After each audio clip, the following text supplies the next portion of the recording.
आज से लगभग 5 साल पहले की बात है, जब मैं 12th में था और पार्ट टाइम जॉब करता था। मेरे ऑफिस के ठीक सामने में एक आंटी का पेन गेस्ट था, जहां पर कोई 4-5 लड़कियां रहती थीं। वहां की सभी लड़कियां मुझे भैया कहकर बुलाती थीं।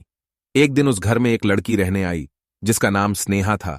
वह पास के एक जिले की रहने वाली थी और यहां पीएसएससी की कोचिंग करने आई थी। जिस दिन मैंने उसे पहली बार देखा था, तो बस मेरे दिल से आवाज आई कि यार, इस लड़की से प्यार हुआ तो इससे ही शादी करूंगा, चाहे जो हो जाए। धीरे धीरे वह मेरी फ्रेंड बन गई और मुझसे बात करने लगी। यह बातें उसकी फ्रेंड को मालूम लगी कि वह किसी को पसंद करती है, लेकिन मेरे बारे में कोई जान नहीं पाया। धीरे धीरे हमारा प्यार बढ़ता गया और इसकी जानकारी मेरे घर वालों को हुआ, तो मैंने अपने घर वालों से स्नेहा को मिलवा दिया। मेरे घर वाले शादी के लिए राजी हो गए। इसी बीच स्टेट गवर्नमेंट का जॉब आया और हम दोनों मिलकर तैयारी करने लग गए। लेकिन वह कहती थी कि मुझे पढ़ाई करने का मन नहीं कर रहा है, तो मैं अपनी पढ़ाई छोड़कर उसकी तैयारी करने में जुट गया और उसका सिलेक्शन शिक्षाकर्मी में हो गया। पर मैं अपने एग्जाम में फेल हो गया, जिसका मुझे दुख जो हुआ, पर मैं खुश था कि उसका सिलेक्शन हो गया है। 2 महीने बाद जब उसके जॉब की बात आई, तो मैंने अपने कॉन्टेक्ट से उसके पास के गांव में ड्यूटी लगा दिया, जिसमें मुझे RS 3000 देना पड़ा था। उसके जॉब करते ही मानो धीरे धीरे हमारे रिलेशनशिप में कमजोरी आने लगी।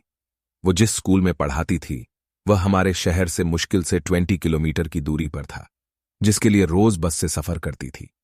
इसके लिए मैंने बस ट्रैवल वालों से मंथली किराया फिक्स किया था। बस के हर लोग मुझे जानते थे, इसलिए मैं टेंशन फ्री था। क्योंकि मैं प्रेस रिपोर्टर का जॉब करता था, तो सब मुझे जानते थे। कुछ दिन जॉब करने के बाद वह मुझसे बोली कि मैं रोज रोज बस में सफर नहीं कर सकती, और मैंने स्कूल के पास में मैं ही एक घर रेंट पर देखा है। मैं वहां रहने जा रही हूं, तो मैंने उससे कहा कि यह बात मुझे पहले क्यों नहीं बताई। तो उसने कहा कि नहीं बताई, अब बता रही हूं ना, और वहां रहने चले गई। वहां जाने के बाद तो स्नेहा मुझे कॉल नहीं करती थी। वह अगर करती थी तो 1-2 दिन के बाद करती थी, और जब कभी मैं कॉल करके पूछता तो वहां बहाना बना देती, कोई आ रहा है या मकान मालिक है, कुछ भी कह देती। इस बीच में मेरा चाचा जी की शादी हुई, तो उसे बुलाया गया। मेरी तो मेरे रिलेशन वालों ने सभी कहा कि अब राज भी अच्छा जगह सेटल हो गया है और यह भी जॉब करती है, तो अब दोनों की शादी करा दो।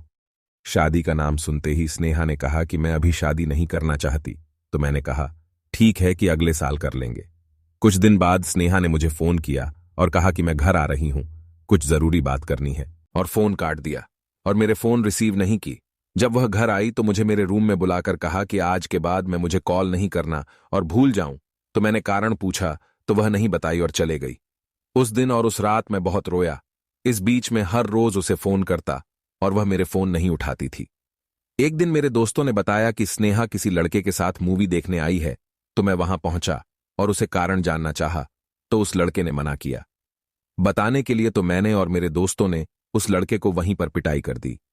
थाने में ले जाकर अंदर करा दिया और स्नेहा से पूछा तो उसने फिर भी कुछ नहीं बताया, और मुझे फैमिली की कसम देकर उसे थाने से छुड़ाने को कहा, और मेरे फैमिली में बता दिया, तो मजबूरी में मुझे उसे छुड़ाना पड़ा। लेकिन उस लड़के को वार्निंग दिया, आज के बाद अगर मुझे स्नेहा के आसपास दिखा तो इससे बुरा हाल करूंगा। इधर एक दिन मैंने अपने दोस्तों के फोन से स्नेहा को कॉल किया और उसे मिलने के लिए बुलाया। जब वह मिलने के लिए आई तो मैंने कहा कि अगर तू उस लड़के को पसंद करती है तो मुझे बता दिया होता, मैं कुछ नहीं कहता, और अगर तुम उस लड़के को चाहती हो तो आज के बाद मैं ना तुमको फोन करूंगा और ना ही मिलूंगा। इतना ही कहकर मैं वहां से चला गया। कुछ दिन के बाद मुझे मेरे ऑफिस से एक न्यूज के लिए कलेक्टर साहब के साथ उसके स्कूल गया, तो वह मुझे देखकर डर गई, लेकिन मैंने उसके तरफ नहीं देखा ही नहीं, उससे कोई बातचीत की। मगर उसकी स्कूल के स्टाफ मुझे जानते थे, तो सब लोगों ने मुझसे बात की। इसी बीच उसके स्कूल में उसकी एक फ्रेंड थी जो हम दोनों के बारे में जानती थी। उसने मुझसे बात की और कहा कि आपसे बात करनी है, तो मैंने उसे अपना नंबर दिया और कहा कि कभी भी फोन कर ले। जब उसने मुझे फोन किया तो मैंने पूछा कि आप कौन, तो उसने कहा कि मैं बरखा स्नेहा की फ्रेंड, तो मैं अनजान बनकर बात नहीं किया और कॉल काट दिया। तो उसने कहा कि स्नेहा अपनी गलती पर अफसोस कर रही है और वह आपसे मिलना चाहती है। तो मैंने ठीक है कहकर उसे संडे को मिलने के लिए मॉल में बुलाया और मिलने के लिए गया। संडे को जब स्नेहा और बरखा मुझसे मिलने के लिए आई तो स्नेहा मुझसे सॉरी कहकर रोने लगी और मेरे बगैर नहीं जी पाने की बात कह रही थी। मैं उसके प्यार में इतना पागल था कि मैं नहीं जानता था कि मुझसे मजाक करने के लिए और अपने एक काम निकलवाने के लिए दोबारा प्यार का नाटक करेगी। एक हफ्ते बाद स्नेहा ने मुझे बताया कि उसका ट्रांसफर किसी दूसरे जिले में किया जा रहा है, तो मैंने अपनी सेटिंग के बल पर उसका ट्रांसफर रुकवा दिया।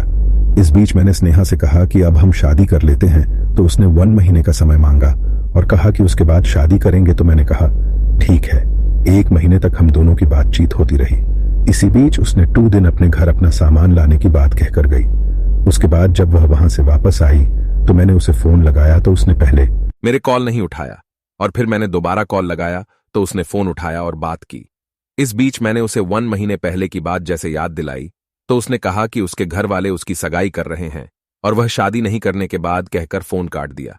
मुझे भूल जाने की बात कही और दोबारा कभी फोन नहीं उठाया। उसके बाद से लेकर आज तक मैंने ना कभी उसे बात की है और ना कभी उससे मिला। हाँ, लेकिन इस बीच में 3 बार अपने आप को मार डालने की कोशिश कर चुका हूं, जिसमें आज ये हालत है कि मैं अपने घर से दूर रह रहा हूं, क्योंकि मैं अपने घर जाता हूं तो मुझे उसकी याद आती है। इसलिए आज मैं अपना घर, परिवार, शहर, दोस्त यार सब कुछ छोड़कर दूसरे शहर में जॉब कर रहा हूं।